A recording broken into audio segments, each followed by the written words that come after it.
Emma didn't start worrying right away. At first, it was just the usual exhaustion. She chalked it up to the end of the school year and the chaos at work piling up like laundry on a rainy day. But Sophie, her bright-eyed 6-year-old, her little ray of sunshine, began complaining about aches in her legs, especially as the day wore on. Initially, it was just a soft whimper here and there, but soon it grew more frequent, even waking her up at night with tears streaming down her face.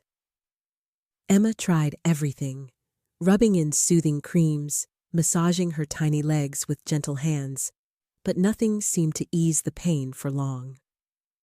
Sophie, who was usually a bundle of energy, always giggling and darting around, became unusually quiet, spending more time sitting at the kitchen table, doodling with her crayons instead of playing outside. One afternoon, Sophie looked up with those big, pleading eyes and said, "Mom, can we skip the park today? My legs are hurting again." Emma felt her heart skip a beat, a cold pang of dread settling in her chest. Their weekend trips to the park were a cherished tradition, a little slice of joy they carved out no matter how busy life got, pushing Sophie on the swings, sharing a sticky ice lolly under the oak trees. That was when Emma knew it was time to see a doctor. They started with their family pediatrician, who referred them to an orthopedic specialist. The orthopedist spent a long time examining Sophie, asking detailed questions, pressing gently on her legs with a furrowed brow. Finally, his face darkened as he turned to Emma and said, "We'll need to get an X-ray and run some blood tests to be sure." Waiting for the results felt like sitting on pins and needles. Every ring of the phone made Emma jump, her stomach twisting in knots. When the clinic finally called, asking her to come in urgently, she knew something was wrong before she even stepped into the doctor's office. The look on the physician's face, a mix of pity and concern, told her everything she feared. "Mrs. Elizabeth," the doctor began softly, choosing her words with care. "The X-ray and test results aren't what we'd hoped. Sophie has a growth in her thigh bone. You'll need to see an oncologist as soon as possible. Surgery might be necessary." Emma's world tilted on its axis. A growth, an oncologist, surgery. The words hit like a punch to the gut, each one heavier than the last. She stumbled out of the office in a daze, clutching the referral to the oncology center as if it were a lifeline or a curse. Her legs felt like jelly, her mind buzzing with static. Leaning against the cold hospital wall, she tried to steady her trembling hands. "Sophie, my sweet girl," she whispered, tears spilling over before she could stop them. The first visit to the oncology center was like stepping into a nightmare. Long queues stretched down the sterile corridors. Weary faces stared blankly ahead, and the sharp scent of antiseptic hung in the air. After more examinations and a battery of tests, the diagnosis was confirmed: a rare type of tumor. Surgery was urgent before the growth could spread further. "It's a complex procedure, and I won't sugarcoat it. It's expensive," the specialist warned. "We'll do everything in our power, but I have to be honest, there are no guarantees." Emma nodded, biting back the sob threatening to escape right there in the consultation room. She knew she'd move heaven and earth to save her daughter. Back home, she broke the news to her husband James over a quiet cup of tea at the kitchen table. He listened in silence, his brow creased, his jaw tight. When she finished, he simply nodded and said, "We'll get through this." His words were brief, but Emma clung to them like a lifeline. They'd always been a team, weathering every storm side by side. Together, they began scraping together funds for the surgery. Emma picked up extra shifts at work, juggling late nights after tucking Sophie in. James promised to look for overtime or a side gig. They set up a savings account, pinching every penny, and were overwhelmed by the kindness of friends, family, and even co-workers who chipped in with whatever they could spare. some with small donations, others with comforting casseroles dropped off on their doorstep. Emma was grateful for every bit of help, yet the towering cost of the surgery loomed like a mountain they couldn't climb. Time was slipping through their fingers, and Sophie grew weaker by the day. She could barely walk without wincing, though she still managed a brave smile, sketching flowers and rainbows in her little notebook, dreaming aloud of their next park adventure. "Mum, I'm going to draw you the prettiest daisy ever when I'm better," she said one evening, her voice full of hope. Emma squeezed her small hand, forcing a smile while fighting back the tears that threatened to spill over. One night, James came home later than usual, long after the streetlights had flickered on. Emma noticed something was off right away. He wouldn't meet her eyes, fidgeting with his keys as he hung up his coat. "What's wrong?" she asked, her voice tight with worry, a familiar dread creeping up her spine. "Nothing," he muttered, brushing her off.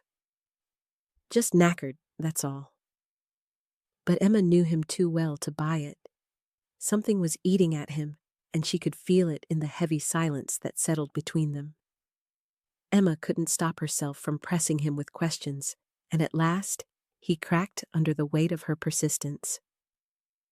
"I took the money from our savings," he blurted out, the words tumbling from his lips like a confession long held back. "Mom asked me to.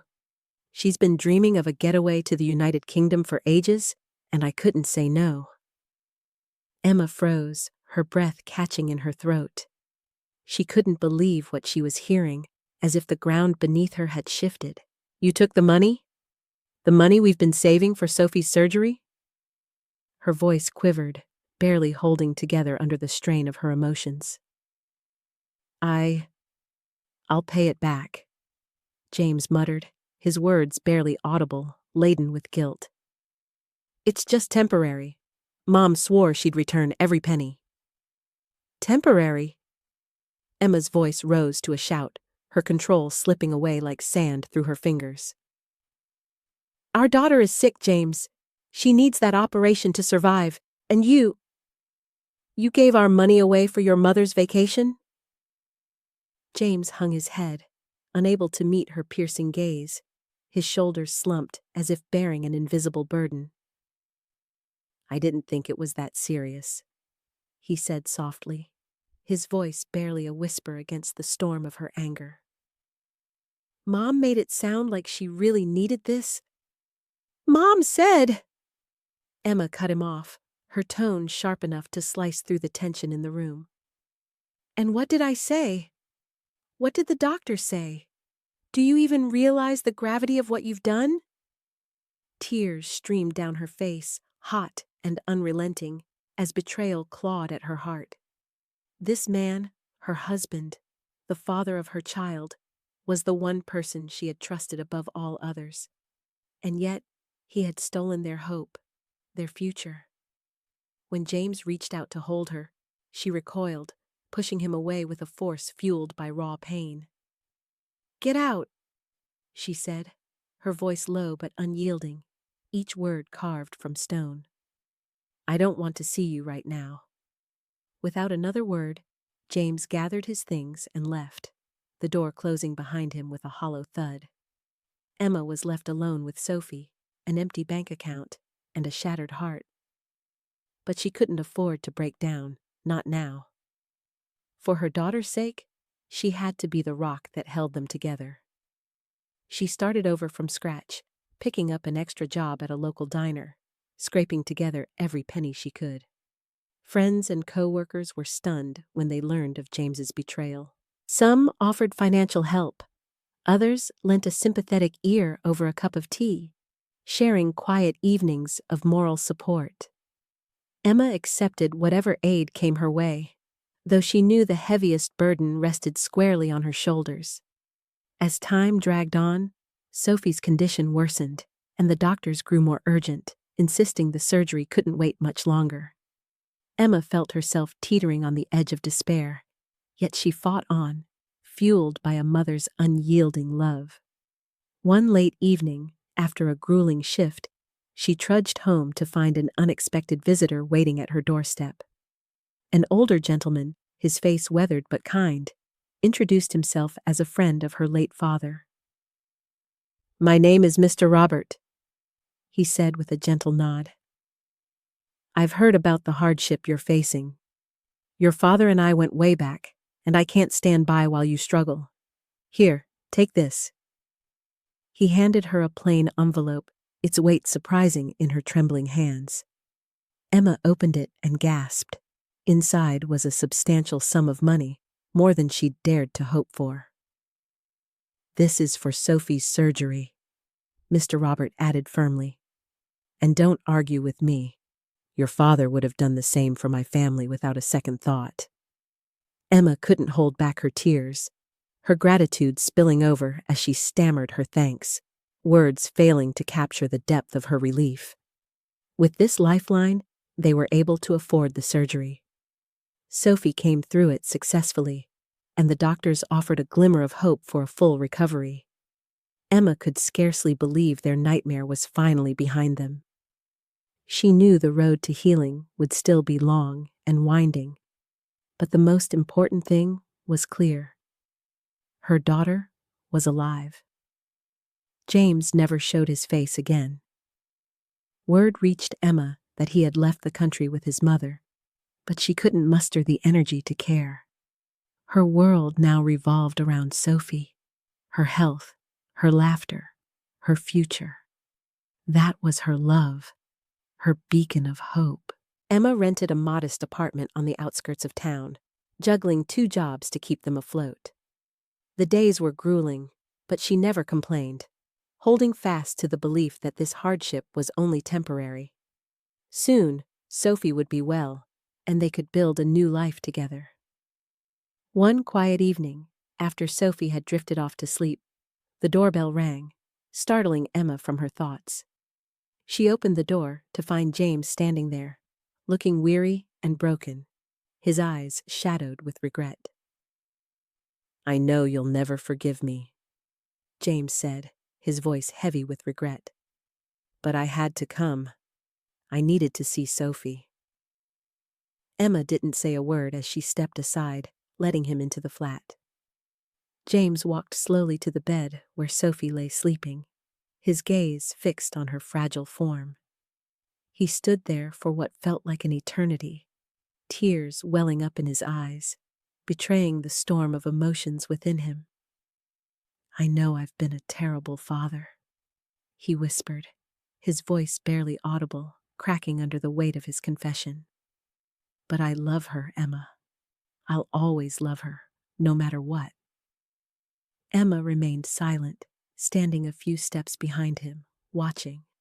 She could see the sincerity etched on his face, the raw pain of remorse in his every gesture. Yet, forgiveness was a bridge she couldn't cross. Not yet, maybe not ever.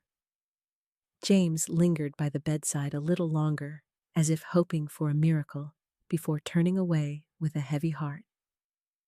He left the flat without another word, and Emma gently closed the door behind him.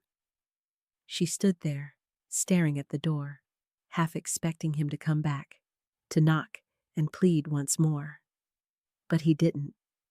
Life moved on, as it always does. Sophie grew stronger with each passing day, her laughter filling the rooms again, her energy a bright spark in their quiet routine. Emma kept herself busy with work, tending to her daughter, and sketching out dreams for a better tomorrow. One crisp afternoon, as they strolled through a park in the United Kingdom, Sophie suddenly stopped, her little hand tugging at Emma's coat. She looked up with wide, curious eyes. "Mom?" Sophie asked softly. "Are we ever going to see Dad again?" Emma let out a quiet sigh and knelt down to her daughter's level, brushing a stray lock of hair from her face. "I don't know, sweetheart," she replied gently, her tone tinged with uncertainty. "Maybe one day, but for now, it's just you and me, and that's okay." Sophie wrapped her small arms around Emma, pressing close as if to shield herself from the world's unknowns. I love you, Mum, she murmured, her voice muffled against Emma's shoulder. And I love you, my darling, Emma whispered back, planting a tender kiss on her forehead. In that fleeting moment, they found happiness. They were together, and that was all that mattered. The road ahead would undoubtedly be paved with challenges, but they knew they could face anything as long as they had each other.